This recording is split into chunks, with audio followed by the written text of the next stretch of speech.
Praise the lord. దేవుని వాక్యము వింటున్న మీ అందరికీ ప్రభు నామమున వందనాలు. ఈరోజు చదవబోతున్న అధ్యాయం మనకు బాగా పరిచయం ఉన్న అధ్యాయం. అలాగే సండే స్కూల్ నుండి నేర్చుకున్నటువంటిది 10 ఆజ్ఞలు. ఈ 10 ఆజ్ఞలను దేవుడే స్వయంగా ఇచ్చినటువంటి ఆజ్ఞలు. ప్రతి ఒక్కరూ ఎలా ఉండాలి, ఎలా ఉండకూడదు అని వివరిస్తూ విధులను, కట్టడలను చెప్పారు. ప్రజల జీవితాల్లో కట్టడలు, ఆజ్ఞలు లేకపోతే జీవితాలకు ఎంతో నష్టం. కాబట్టి దేవుడు నియమించిన ఆజ్ఞల ద్వారా ప్రతి ఒక్కరి జీవితంలో ఆనందం, సంతోషం కలిగి ఉంటాయని దేవుని ఉద్దేశం.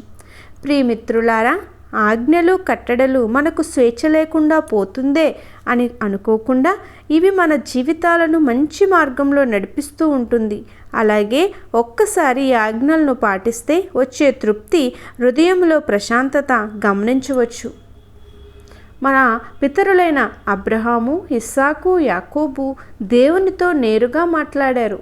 ఇప్పుడు మోషే నేరుగా ముఖాముఖిగా దేవునితో మాట్లాడడం మనం చూస్తూ ఉన్నాం. కొద్దిమంది మాత్రమే ముఖాముఖిగా మాట్లాడే ధన్యతను మనం చూస్తాం. ఎందుకంటే దేవుడు చెప్పేది ఖచ్చితంగా ఎంత కష్టమైన, ఎంత భారభరితమైన దేవుడు చెప్పింది చెప్పినట్టే మన పితరులు చేశారు కాబట్టి ఆ ఫలాలను పొందారు. అలాగే ప్రతి ఒక్కరూ ఆ ఫలాలు పొందాలని దేవునికి ఇష్టమై ఉన్నది. ప్రతిరోజు బైబిల్ చదువుదాం అనే కార్యక్రమానికి స్వాగతం. ఈరోజు నిర్గమాకాండం 20వ అధ్యాయం.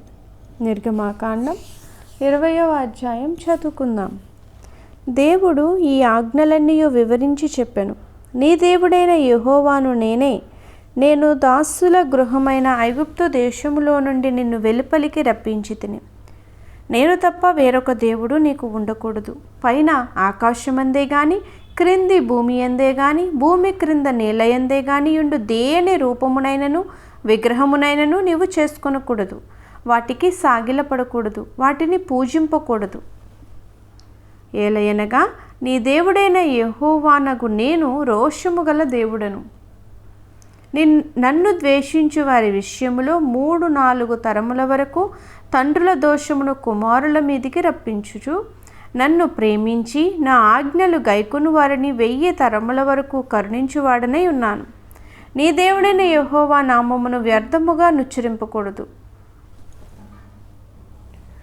యెహోవా తన నామమును వ్యర్థముగా నుచ్చరింపు వానిని నిర్దోషిగా ఎంచడు.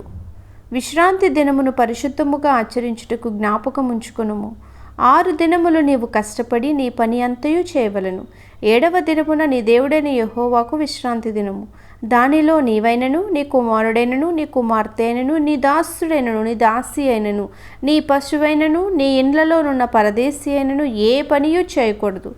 6 దినములలో యెహోవా ఆకాశమును, భూమియు, సముద్రమును, వాటిలోని సమస్తమును సృజించి 7వ దినమున విశ్రమించెను. అందుచేత యెహోవా విశ్రాంతి దినమును ఆశీర్వదించి దాన్ని పరిశుద్ధపరచెను. నీ దేవుడైన యెహోవా నీకు అనుగ్రహించు దేశములో నీవు దీర్ఘాయుష్మంతుడవగునట్లు నీ తండ్రిని, నీ తల్లిని సన్మానించుము.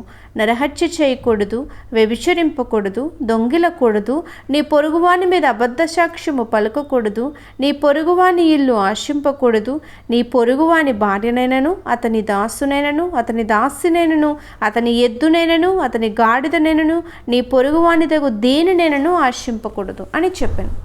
ప్రజలందరూ ఆ ఉరుములు, ఆ మెరుపులు, ఆ బూర ధ్వనియు, ఆ పర్వత ధూమమును చూచి భయపడి తొలగి దూరముగా నిలిచి మోషేతో ఇట్లనిరి, నీవు మాతో మాట్లాడుము, మేము విందుము. దేవుడు మాతో మాట్లాడిన ఎడల మేము చనిపోవుదుము. అందుకు మోషే, భయపడకుడి, మిమ్ము పరీక్షించుటకును మీరు పాపము చేయకుండానట్లు ఆయన భయము మీకు కలుగుటకును దేవుడు వేంచేసనని ప్రజలతో చెప్పెను.